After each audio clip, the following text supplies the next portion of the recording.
excited because behind me is a Z20 125cc dirt bike by Apollo.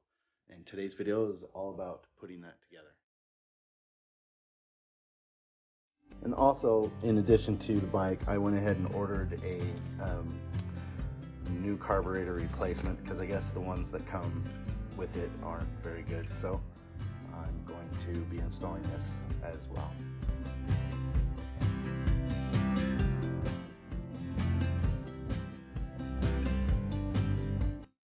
Alright, so this is what it looks like when you take the cardboard off. It's got wire ties around a metal frame. And so far everything looks good, but it's still pretty early to tell. But everything kind of looks like it's where it should be. This got bent pretty good, but it was just in the hardware box there, so we'll take a look inside there. But I think everything else so far looks pretty decent. Let's see if it's the color that we asked for.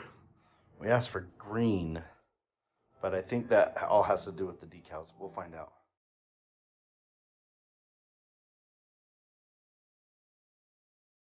When you order these bikes, usually they'll ask you what's your first choice and what's your second choice, and I was told that if you want a certain color and you're set on that, just make both your first and second choice the color that you really want, which is what I did. But that don't always mean that that's what you're going to get.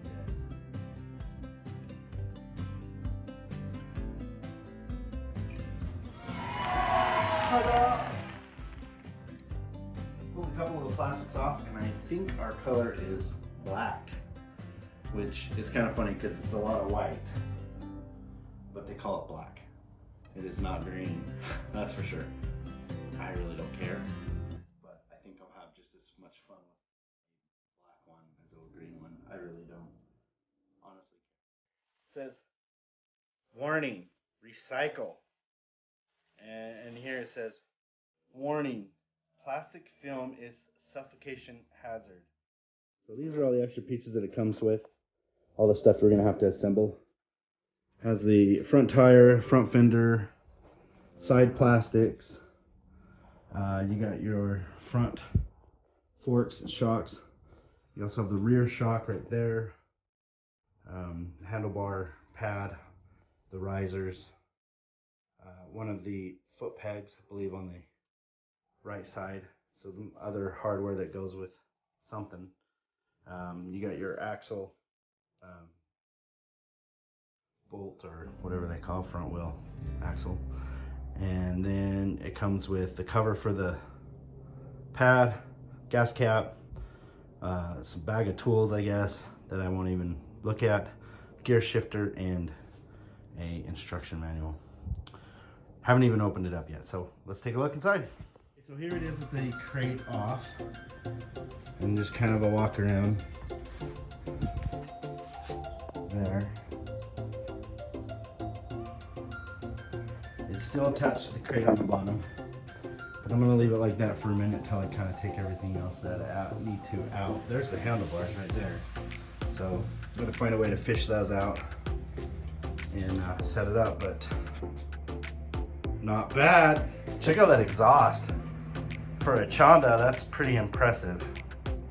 So, oh, and one other thing I noticed when I was taking this off is right here, and I don't know if you can see it or not, but this guy right here is where you would get your model number, the manufacturing date, and the VIN number.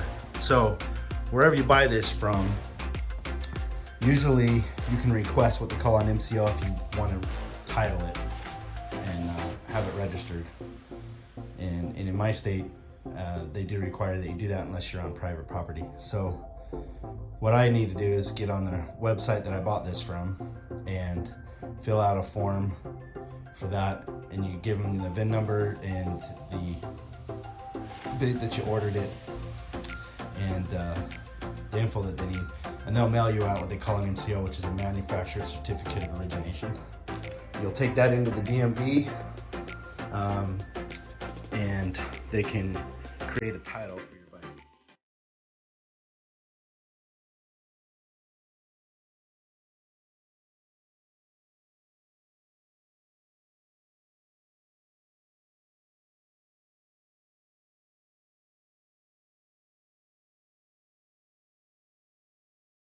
Before we put the wheel on, we decided that we have good access to the carburetor, and since I bought a replacement carburetor, we're going to try and do that now before we go any further.